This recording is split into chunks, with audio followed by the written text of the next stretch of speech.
What if I told you that confidence has absolutely nothing to do with feeling ready? You won't wake up one day with a perfect sense of calm. You won't suddenly feel prepared enough to confront the unknown. This is the brutal clarity the Stoics knew. They didn't wait for confidence. They built it. Dangerous confidence isn't loud, and it doesn't strut. It's not arrogance or delusion. It's a calm, focused fire in the chest, a willingness to do what others fear. It's the kind of composure that walks into the storm with open eyes. If you want to be dangerous, not in violence but in certainty, presence, and unshakable power, you must watch this video until the end. Here are 6 brutally powerful ways to become dangerously confident, each grounded in Stoic wisdom, lived experience, and raw internal transformation. 1. Master your reactions. Calm is the ultimate flex. Marcus Aurelius said, "You have power over your mind, not outside events." Realize this, and you will find strength. True confidence begins when you realize that no one else controls your inner world, unless you let them. Most people are emotional slaves. One rude comment sends them spiraling. One moment of disrespect makes them explode. Their peace is held hostage by the moods and actions of others. That's not strength. That's weakness, disguised as passion. The dangerously confident man is different. He doesn't flinch at insults, doesn't chase validation, and doesn't lose composure when tested. He understands. Most people are just projecting their chaos. He refuses to join them. He doesn't react impulsively. He responds deliberately. That's the difference between someone who survives and someone who commands their space. This isn't apathy. It's control. It's power disguised as silence. When the world around you screams, when tempers flare and people lose themselves, your calm becomes a weapon. Every time you resist the urge to lash out, you reclaim your dominance over self. You separate yourself from the weak. You stand taller, not because you're louder, but because you're centered. Let others live on emotional autopilot. Let them rage, overreact, and regret.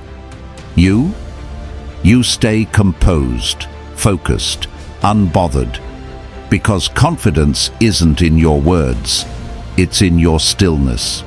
Second, train for chaos. Seneca said, "Set aside now and then a number of days during which you shall be content with the scantiest and cheapest fare, with coarse and rough dress, saying to yourself all the while, 'Is this the condition that I feared?' A man who runs from discomfort lives in fear. He builds his life around ease, then shatters the moment life withdraws its comforts. But a man who chooses discomfort, who seeks out challenge before it arrives, is unshakable. Most people are lulled into softness by modern luxury, climate control, constant entertainment, instant gratification. They forget that storms don't send invitations.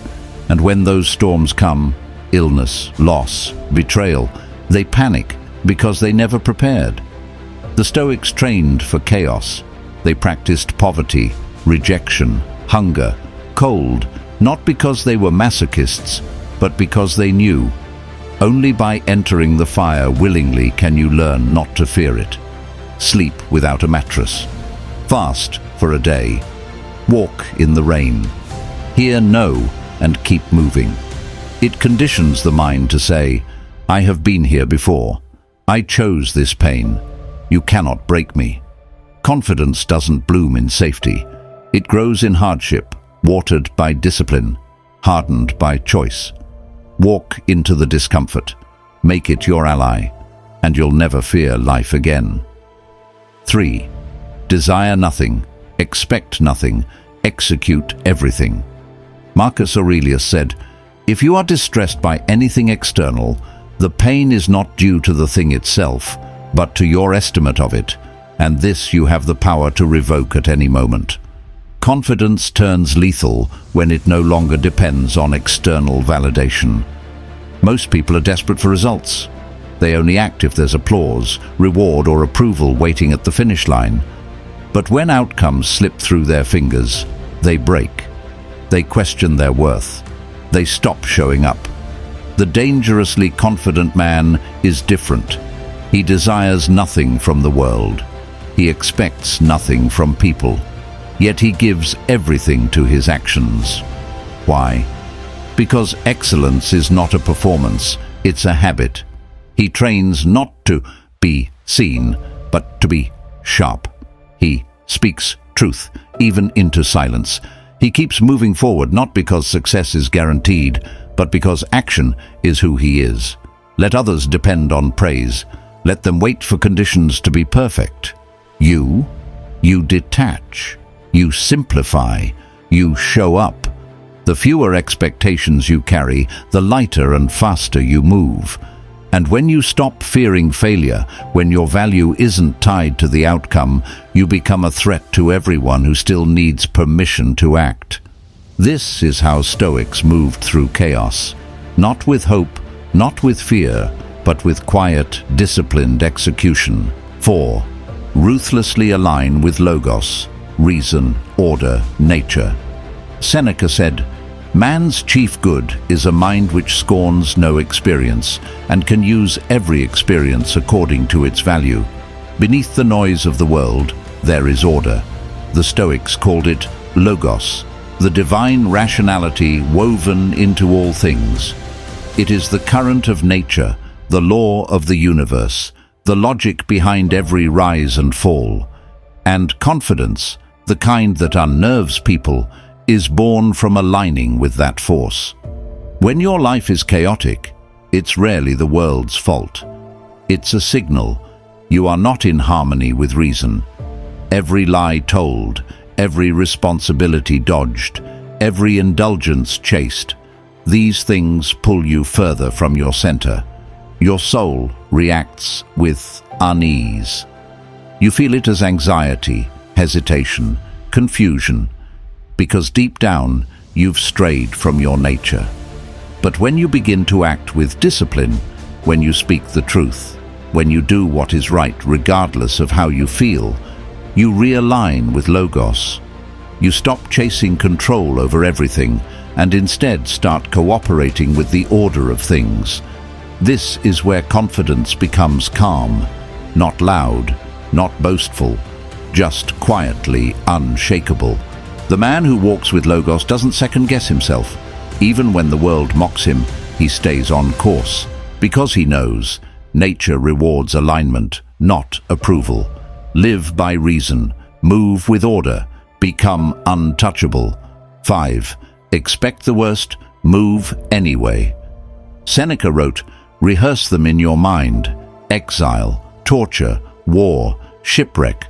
All the terms of our human lot should be before our eyes." Most people flinch at the thought of suffering. They bury their fears, hoping ignorance will protect them.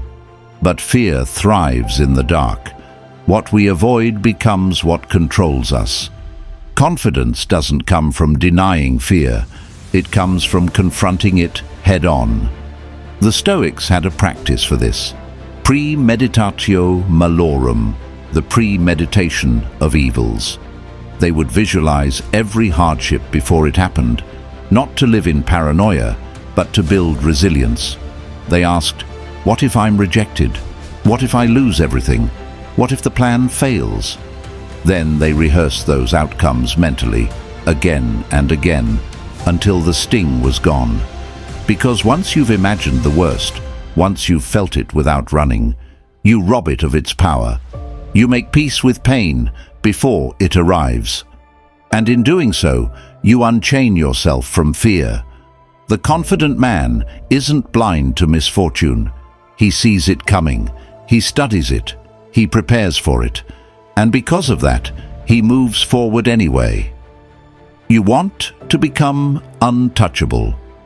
Stop hoping for comfort. Start preparing for chaos. And when the worst comes, you won't flinch. you'll already be standing in it. Ready, calm, dangerous. 6. Become ruthlessly consistent. Epictetus said, "First, tell yourself what kind of person you want to be, then do what you have to do." Most people build their identity on noise, trends, opinions, validation from others. Their confidence rises and falls like the weather because it was never rooted in truth. The Stoic takes a different path. He turns inward first. He asks the hard questions. What do I truly believe in? What kind of man do I admire? And why? What code must I never betray, no matter the cost? This is where real confidence begins, in clarity. When you know who you are, you no longer chase identity, you embody it. And once you define yourself, the mission becomes simple. Be ruthlessly consistent. Not perfect, consistent. Discipline doesn't come from motivation, it comes from alignment. You act not because you feel like it, but because that's who you are now. Day after day, your actions stack. Your habits reinforce your character. And over time, confidence isn't something you hype up. It's something you live.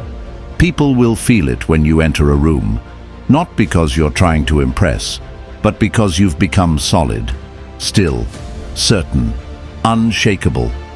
That's the power of a man who knows himself and never breaks his code. Confidence is not an emotion. It's not something you feel. It's something you build. By mastering yourself, choosing discomfort, detaching from outcomes, aligning with reason, preparing for chaos, and living by ruthless consistency, you become a force the world cannot ignore. This isn't just confidence, it's dangerous confidence, the kind the Stoics lived, the kind forged in silence, sharpened in discipline, and unleashed without warning. Now stop waiting to feel ready. Walk forward. The storm is already here. Be the man who smiles in it.